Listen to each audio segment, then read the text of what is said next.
Hello everyone, welcome to my YouTube channel Anisha this side. So जैसा कि आप लोगों को इन्फॉर्मेशन मिल ही गई होगी कि DSSP का जो टीजीटी का नोटिस था वो आपके पास रिलीज हो चुका है। तो अभी मुझे आपको वैकेंसीज के बारे में बताने की तो मुझे नहीं लगता कि कोई ज़रूरत है, काफ़ी वीडियोज़ अब तक यूट्यूब पे अपलोड हो चुकी हैं।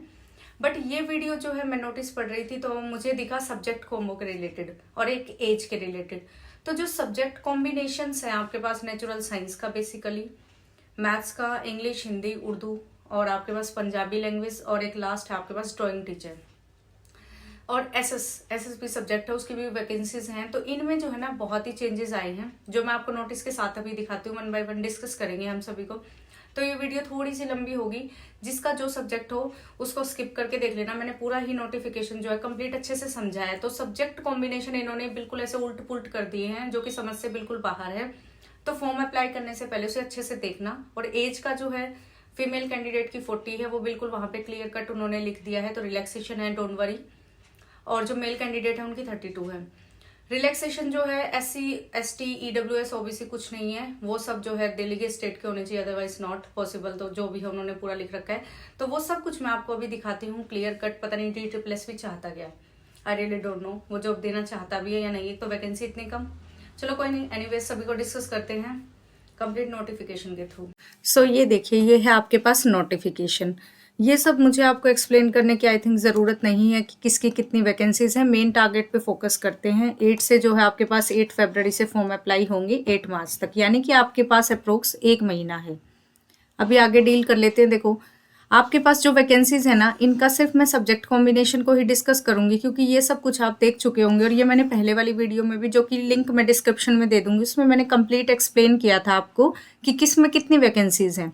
तो मेन फोकस है आज हमारा सब्जेक्ट कॉम्बिनेशन और एज क्राइटेरिया को लेके, जो भी है सारा डिस्कस करते हैं नोटिफिकेशन के साथ।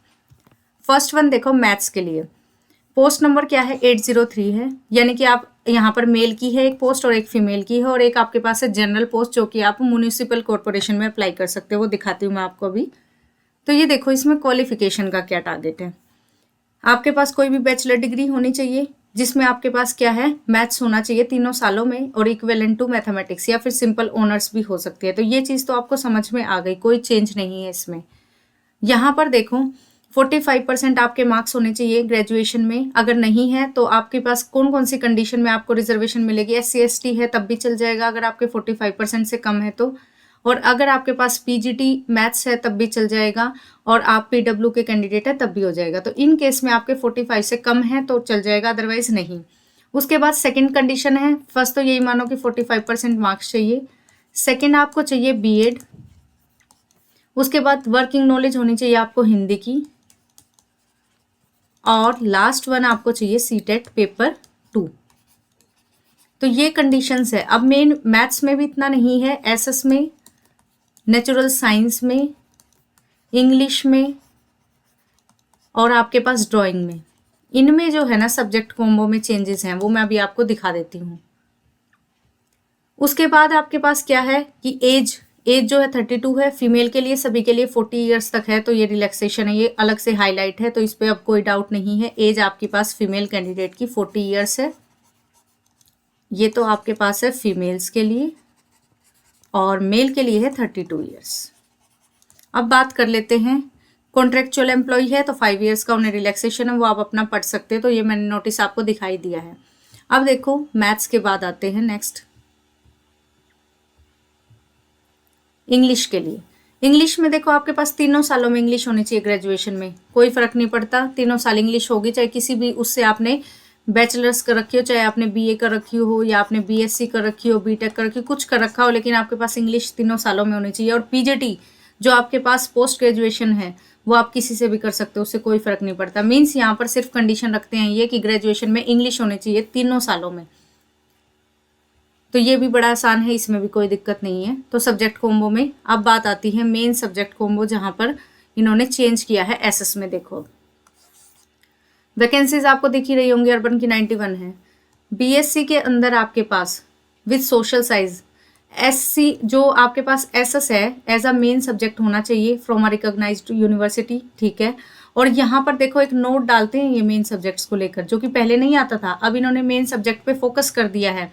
क्या कि मेन सब्जेक्ट आपके क्या होने चाहिए, हिस्ट्री होनी चाहिए, पॉलिटिकल साइंस होनी चाहिए, इकोनॉमिक्स होनी चाहिए, बिजनेस स्टडीज होनी चाहिए, सोशियोलॉजी होनी चाहिए, ज्योग्राफी होनी चाहिए, साइकोलॉजी होनी चाहिए, ये आपके पास मेन सब्जेक्ट होने चाहिए। तो ये सब्जेक्ट अगर आपके पास नहीं है तो आप अप्लाई नहीं कर सकते। इस चीज़ को बिल्कुल ध्यान से देख सकते हो आप, नोटिस में मैंने आपको बताया है। और दूसरा, आपके पास अगर 45% मार्क्स नहीं बन रहे तो आपके पास बस पीजी वाली जो पोस्ट ग्रेजुएशन है वो एसएस में होनी चाहिए, नहीं तो कोई जरूरत नहीं। वैसे 45% आई थिंक सभी के बन ही जाएंगे, it's not a big mark की आपको बहुत ज़रूरत है इसकी, तो इस नोटिस से आपको कोई फर्क नहीं पड़ना चाहिए। यहाँ पर आ जाओ, सेकंड कंडीशन वही बीएड है, हिंदी है, ये सब में सेम है। अब सब्जेक्ट कॉम्बो की बात कर लेते हैं, ये एसएस की ही है, फीमेल के लिए भी सेम है। और दूसरी जो इसके बाद थर्ड है, हर एक के लिए 3 वैकेंसीज है, तो ये इसमें जो है म्युनिसिपल कॉर्पोरेशन वाले में जो है सेम है, इसमें भी कोई फर्क नहीं है, क्वालिफिकेशन सेम है, लेकिन एसएस की जो इसमें पोस्ट ही 2 है, वो भी एक ओबीसी एक एससी। नेक्स्ट देखो, नेचुरल साइंस में आ जाओ। अब इसमें यहाँ देखो इनका नया खेल, बैचलर डिग्री होनी चाहिए equivalent with natural science as main subject. Bachelor degree हो ऑनर्स की या पास कोर्स हो और इक्विवेलेंट हो with natural science as main subject. Natural science के अंदर आपके पास सब्जेक्ट क्या आते हैं, physical science, life sciences, chemical sciences, ठीक है, ये होते हैं नेचुरल साइंस के। और एक एस्ट्रोफिजिक्स का भी कई बार आ जाता है, जिसमें स्पेस के बारे में आप लोग पढ़ते हो। तो एस्ट्रोफिजिक्स का अभी तक नहीं है, तो ये 3 है, अभी आने लगे है ये, तो अभी तक इन्होंने ये कंडीशन नहीं रखी, आगे आगे एस्ट्रो को भी ऐड कर ही देंगे ये। तो नेचुरल साइंस में आपके पास यानी कि फिजिक्स होना चाहिए, केमिस्ट्री होनी चाहिए या बायोलॉजी होनी चाहिए, ये सब्जेक्ट इन्होंने मेन रख दिया है। अब की बार ये कॉम्बिनेशन बनाया इन्होंने, फिजिक्स, केमिस्ट्री, बायोलॉजी, या फिर अकेली बॉटनी हो या जूलॉजी हो। तो ये कॉम्बिनेशन को ध्यान में रख के आप फॉर्म को अप्लाई करना, ये बहुत ही इंपॉर्टेंट है। उसके बाद 45% वाला वही है, बीएड है और सीटेट पेपर 2 है। ये है आपके पास साइंस के लिए। उसके बाद नेक्स्ट पे आ जाते हैं, अभी हम साइंस के बाद हिंदी। हिंदी के लिए देखो कंडीशन क्या अप्लाई किया इन्होंने, बीए होनी चाहिए आपकी वही हिंदी, मेन सब्जेक्ट हो 3 साल में ग्रेजुएशन इंग्लिश की तरह, या फिर आपके पास पीजीटी होनी चाहिए। और दूसरा इन्होंने एक ये चीज़ भी बोला है, अपॉइंटमेंट अगर हिंदी टीचर्स चाहते हो खाली, तो साहित्य रत्न ऑफ हिंदी साहित्य सम्मेलन प्राग हैविंग एटलीस्ट 45% मार्क्स, तो ये डिग्री पूरी पढ़ के ही आप लोग अप्लाई करना। अदरवाइज आपके पास ये भी चल जाएगा कि 3 सालों में हिंदी होनी चाहिए, बाकी सीटेट वाली कंडीशन है। तो हिंदी इंग्लिश में कोई चेंजेस नहीं है, एसएस और साइंस में चेंज हुए हैं। एज सबके लिए सेम है। संस्कृत में देखो यहाँ भी थोड़ा सा चेंज है, बीए जो है संस्कृत से होनी चाहिए, इक्विवेलेंट जो है डिग्री आपके पास संस्कृत की होनी चाहिए। और आपके पास जो है यहाँ पर सीटेट पेपर जो है सीबीएसई से वो क्वालिफाई होना चाहिए संस्कृत से। इसमें भी सिमिलर ही है, इसमें भी कोई खास चेंज नहीं है, चेंज आएगा पर ड्राइंग टीचर में है चेंज, क्योंकि मैंने पूरा पढ़ा था तो अभी मैंने देखा। उर्दू में देखो आपके पास एक तो उर्दू में भी वही है कि मेन सब्जेक्ट होना चाहिए, 3 साल आपके पास सीटेट है, इसमें कोई दिक्कत नहीं है। नेक्स्ट आ जाते हैं, लास्ट है हमारे पास ड्राइंग टीचर का। तो ड्राइंग टीचर में भी इन्होंने काफ़ी, पंजाबी है, पंजाबी में सेम है उर्दू की तरह, कोई चेंज नहीं है, मैंने पढ़ लिया है पंजाबी फीमेल।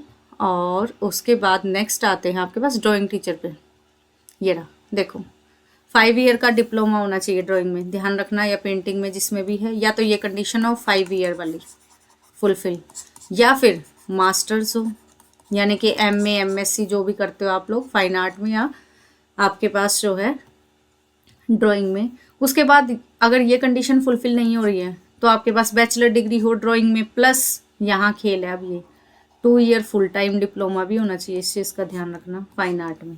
यानी कि अगर आपके पास बीए है ड्राइंग से प्लस 2 ईयर का डिप्लोमा लाइक का बीएड होनी चाहिए, तब जाके अप्लाई कर सकते हो। तो ये कंडीशन, ये चेंजेस हैं। और बाकी एज रिलैक्सेशन का आपके पास पैरा नंबर 8 में है, वो भी मैं आपको दिखा देती हूँ।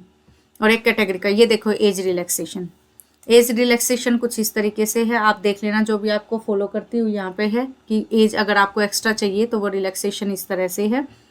उसके बाद एक और कंडीशन है इसमें, वो क्या है, ओबीसी वाला बहुत खेल है। ओबीसी, एससी, एसटी, ईडब्ल्यूएस, ये अदर स्टेट का कोई भी कैंडिडेट यहाँ पर जो है वो एज अ जनरल माना जाएगा, ट्रीटेड एज जनरल। उसका मैं आपको नोटिफिकेशन भी दिखा देती हूँ, देखो शॉर्ट में ही दिखा देती हूँ, ये रहा। A candidate belonging to SC, ST, OBC, EWS who is selected on the same standard, तो अनरिजर्व्ड कैटेगरी, अनरिजर्व्ड ध्यान रख लेना, अनरिजर्व्ड यानी कि अर्बन कैटेगरी में आपको अपीयर होना है यहाँ पे। बाकी इसमें प्रॉपर मैं दिखा देती हूँ आपको रिजर्वेशन का। ये रहा, देखो मैंने पूरा पढ़ लिया है, सभी का जो है सेम ही है। यहाँ पर जनरल जो है उसमें माने जाओगे आप कैटेगरी में, तो यहाँ पर you will be treated as a general. और पेपर 1 और पेपर 2 में अलग से जो है आपको पास होने की ज़रूरत है। जनरल को 40%, ओबीसी दिल्ली वाले को 35, SC ST को 30%।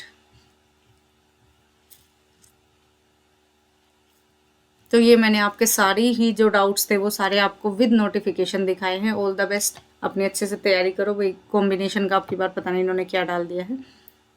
तो ये सब था नोटिफिकेशन। आई होप मैंने आपकी सारी क्वेरीज को डिस्कस किया होगा। जो भी आपकी क्वेरीज हैं रिलेटेड टू DSSP, और एग्जाम में आपको बता देती हूँ जुलाई से पहले नहीं होगा, क्योंकि जो पहले वैकेंसीज आई थी पहले उनका एग्जाम होगा, उसके बाद PGT का एग्जाम होगा, फिर जाके TGT का एग्जाम होगा। तो आप ये मानो जुलाई अगस्त तक जाएगा एग्जाम। अगर जल्दी से जल्दी भी वो प्रोसीजर लेता है अपना DSSP, ज्यादा जल्दी करता है स्पीडअप, तब भी जुलाई तक तो जाएगा ही जाएगा। तो आप अपनी अच्छे से तैयारी करो। All the best. बाकी DSSP की डेली की जर्नी तो मैं आपके साथ शेयर कर ही रही हूँ मिनी ब्लॉग्स के थ्रू, ताकि आपके पास जो वोकैबुलरी है वो लर्न होती रहे, और सब्जेक्ट में क्या पढ़ना है क्या नहीं पढ़ना, मैं कहाँ से पढ़ रही हूँ, क्योंकि मैं एक PhD स्कॉलर हूँ, तो इसीलिए मेरे पास थोड़ा टाइम कम होता है। मैं रात को ही पढ़ पाती हूँ, जैसा भी होता है, बट स्टडी को मैनेज करती हूँ। लेकिन जो भी आपकी क्वेरीज हों वो आप मुझे कमेंट सेक्शन में पूछ सकते हो, मैं उनको रिप्लाई जरूर करूंगी। और भी जो भी रिलेटेड टू DSSP हो या और कुछ हो, आपकी स्टडी रिलेटेड हो, तो आप मुझसे पूछ सकते हैं।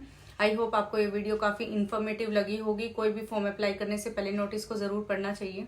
यूट्यूब पे वैसे बहुत सारी वीडियोस आ जाती हैं, लेकिन एक प्रॉपर नोटिस को आपको फिर भी पढ़ना चाहिए। तो मैंने प्रॉपर नोटिस आपके सामने दिखाया है। Thank you for watching the video. अगर आपको वीडियो अच्छी लगी हो तो लाइक करना, शेयर करना, और चैनल पे नए हो तो सब्सक्राइब कर लेना। Thank you so much.